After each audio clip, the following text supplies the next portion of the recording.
Catholic News Roundup is brought to you in part by PewSitter.com, your online Catholic newspaper for the third millennium, CatholicMediaCoalition.org, in line with the Church, online with the world.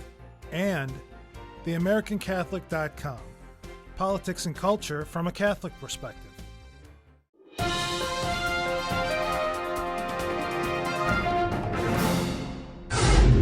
Hello and welcome to today's edition of Catholic News Roundup. I'm Matthew McAuliffe.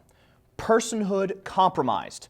The Personhood Amendment proposed in the state of Mississippi has failed at the polls, with 55% of voters in the state defeating the measure that would define life as beginning at conception. CatholicCulture.org says that even though the state's governor, Haley Barbour, endorsed the initiative, bishops in the state have been claiming neutral ground on the issue, along with the pro-life group known as the National Right to Life Committee. They argue that the passing of the bill would likely be overruled by the Supreme Court, thus causing a setback for the pro-life movement on the federal level. A poll taken by Public Policy Polling shortly before the vote took place said 45% of Mississippi voters were in favor of the amendment, while 44% of voters were against it. Reviled Report. American bishops are defending the Catholic Campaign for Human Development, or the CCHD, soon after the publication of a revealing report released by the American Life League, also known as the ALL. You may remember the report released a few months ago, which accused the CCHD of funding 54 organizations that openly support abortion and contraception, among other evils, immediately causing the USCCB to sever ties with one of the groups. In a memo written by Bishop Stephen Blair and Jamie Soto to all other American bishops, they say, quote, "We expressed our appreciation for this information. However, other ALL allegations are without substance," end quote.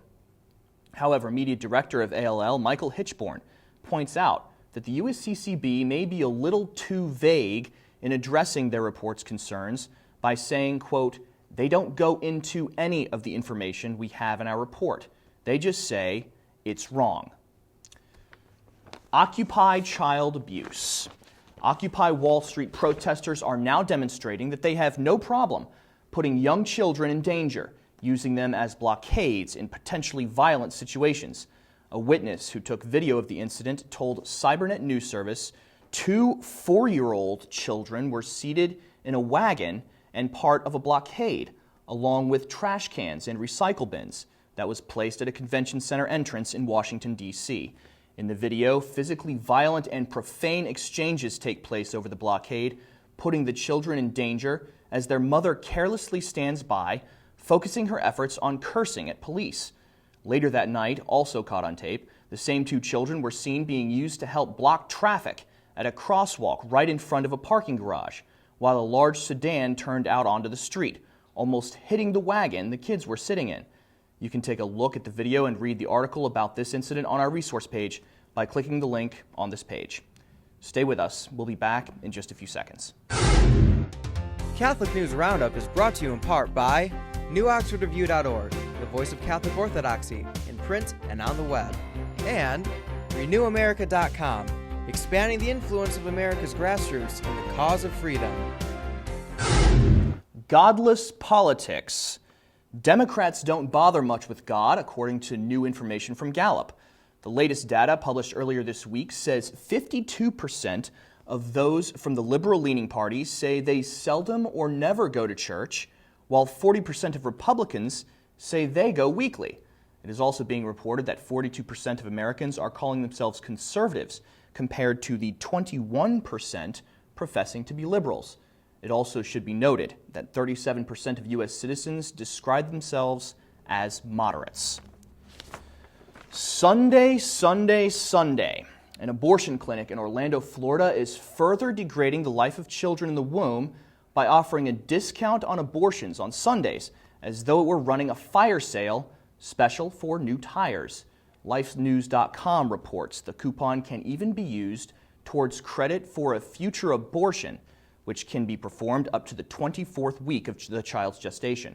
The fine print of the advertisement says in order to reduce the possibility of live birth, children in the womb longer than 21 weeks will be, quote, given an injection of medications into the fetal heart or given a fetal intramuscular injection or medication instilled into the amniotic fluid that will stop the fetal heartbeat immediately or within a few hours of injection, end quote. Also noted in the advertisement, another procedure allows for those who want to see, hold, or say goodbye to, quote, fetal tissue in their own special way. I'm Matthew McAuliffe. Thanks for tuning in today. Be sure and tune in tomorrow for your daily dose of Catholic News Roundup right here on RealCatholicTV.com. And be sure to check out The Vortex today, where Michael talks about the law of life. Thanks for tuning in. Be sure to tell all your friends about us. And as always, God bless you.